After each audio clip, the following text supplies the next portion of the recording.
awal sampai pertengahan bulan September, pemerintah Indonesia telah menyebar nyamuk. Nyamuk yang disebar itu ada di Jakarta Barat, di Jawa Tengah, dan di Bandung.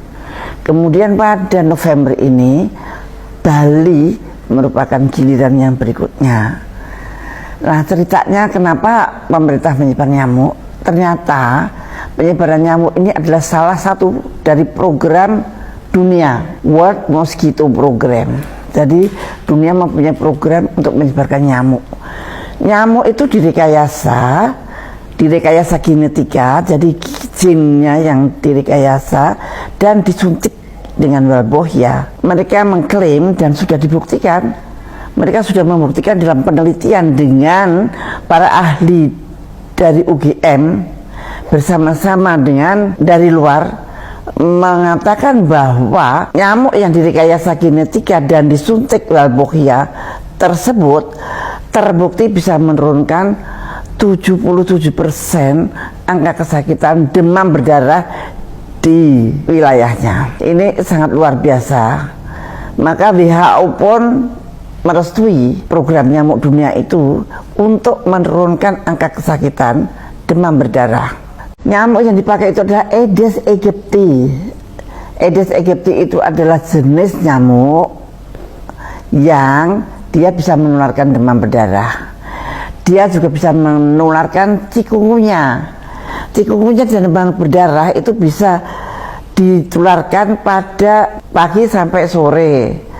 Tetapi kalau Zika itu juga bisa ditularkan oleh Aedes aegypti itu pada malam hari. Dengan klaim mereka kalau nyamuk itu sudah direkayasa genetika dan sudah disuntikkan Walbohia, artinya sudah tidak bisa lagi membawa virus-virus demam berdarah dan tidak bisa membawa virus Zika. Ibu, apakah sudah tahu efek jangka panjangnya? Saya jawab belum, karena setiap penelitian dengan nyenggol-nyenggol jin, nyenggol-nyenggol genetik itu errornya tidak bisa kita ketahui sekarang juga. Kita baru bisa tahu antara 2 tahun dan 10 tahun yang akan datang. Kemudian yang ahli ekologi, apakah Anda tahu Ibu bahwa nyamuk itu bagian daripada rantai ekologi yang sudah berlangsung di dunia ini, dan biasanya Tuhan menciptakan itu seimbang. Kenapa sekarang nyamuk itu akan dimusnahkan dengan cara seperti itu dan direkayasa genetika yang seperti itu? Karena dengan direkayasa genetika dan di Walbohia itu mereka juga mengklaim tidak akan bisa berkembang lagi gitu.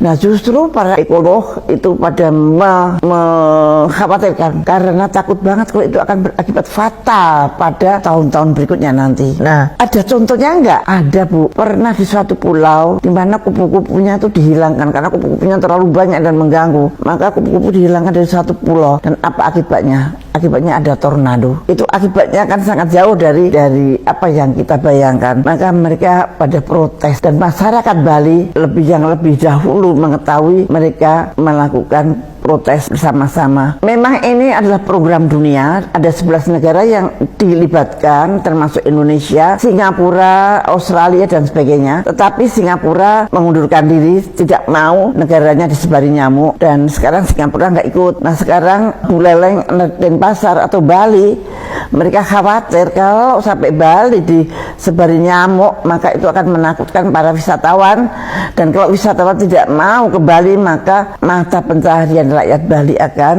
hilang. Maka rakyat Bali tidak menghendaki penyebaran nyamuk itu diadakan di Bali. Nah, bagaimana saudara-saudara Anda mau daerah Anda disebari nyamuk? Barangkali Anda nggak merasa ya. Jawa Barat, Jakarta Barat sudah disebari nyamuk. Bagaimana sih caranya nyebarin?